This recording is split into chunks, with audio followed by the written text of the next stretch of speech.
So my name is Jerrod Smith. I'm the owner of Welden Jack.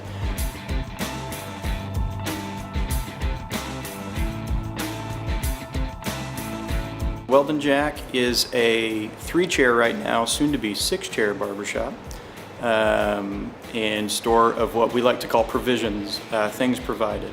And we sell under 5 categories here: motorcycle, grooming, art, apparel, home goods, and then we've recently started doing some outdoor goods like backpacks and axes and knives and things like that. Weldon Jack is my grandfather. His name is actually Jack Weldon Smith, and we flipped his name as a play on Weldon Jack, which talks about quality in the name, quality in service, quality in goods. We kind of mention at times well done is better than well said. We talk about our products as legacy products, products that are going to be something you can hand down or give to somebody in the future that matter and mean something, have legacy to them. Traditional barbershops, guys, were used to going and waiting all day, and we tried that when we first opened, and what happened was they waited all day, and then they didn't get a service because we were tired and ready to go home. And so what we did was we did an online booking system where when you go to choose that time, that is your time. You get in the shop, you get that service, and you get that provider taking care of you. But while you're waiting, if there's any wait time or hang time, we have this retail space that you can go and look around and spend some time doing that. The other thing is, not everyone is coming to us for a haircut. A lot of guys come to us for helmets, for gloves, to look at vintage bikes that we have in our window, to buy our grooming products. Our grooming products started off as a brand that my girlfriend started making. She was making these wonderful products, and she came to us and said, you know, I can make everything that you guys are wanting to sell in your shop when you get open. And we made a few products for our opening, and they flew off the shelf. We made them again, and they flew off the shelf again. And we've been multiplying and duplicating those products ever since. We kind of get caught up in a world that is very right now and very tech and digital savvy, and kind of always has their nose in an iPad or an iPhone.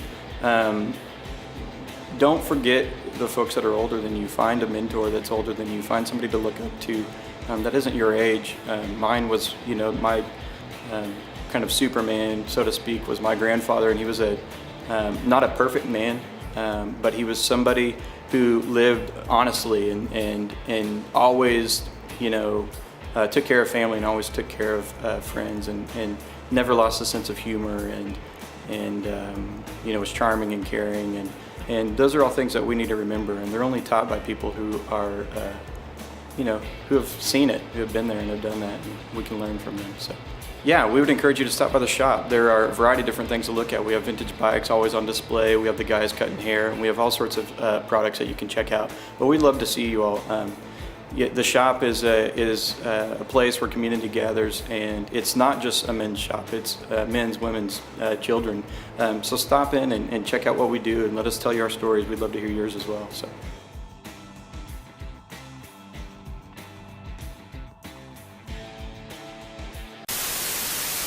The room is locked, and you and your friends only have 1 hour to work together as a team to find all the clues, solve the puzzles, and ultimately escape from the escape.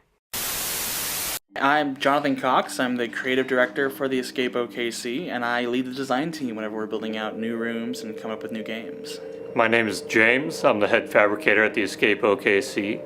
I work here to create the unique puzzles and games we implement in our rooms. The Escape is a live escape challenge where we take groups of people, we put them into our rooms, and we close the door behind you. You then have 1 hour to work together and find clues, solve puzzles, and so on to hopefully find the code to escape. Communication. Number one, you gotta communicate.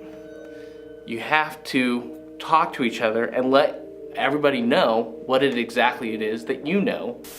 Think outside the box. Double check everyone's work and always have a scapegoat just in case. So that way if you lose, you have that one person to blame that just gets it over with. And try not to set anything on fire. There's no reason to be scared.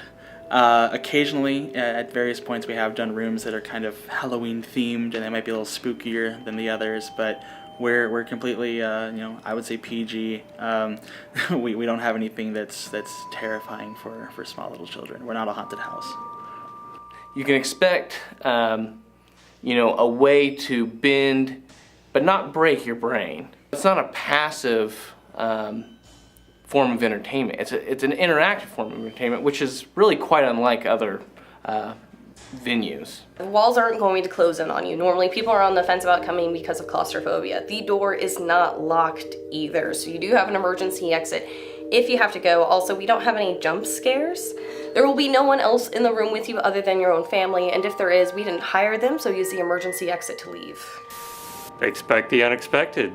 Definitely give it a try. It's a new craze, really is a good word for it, that started out kind of in Europe, and now it's hitting America, and we've made sure to give Oklahoma one of the hits. They pay me in exchange for my services.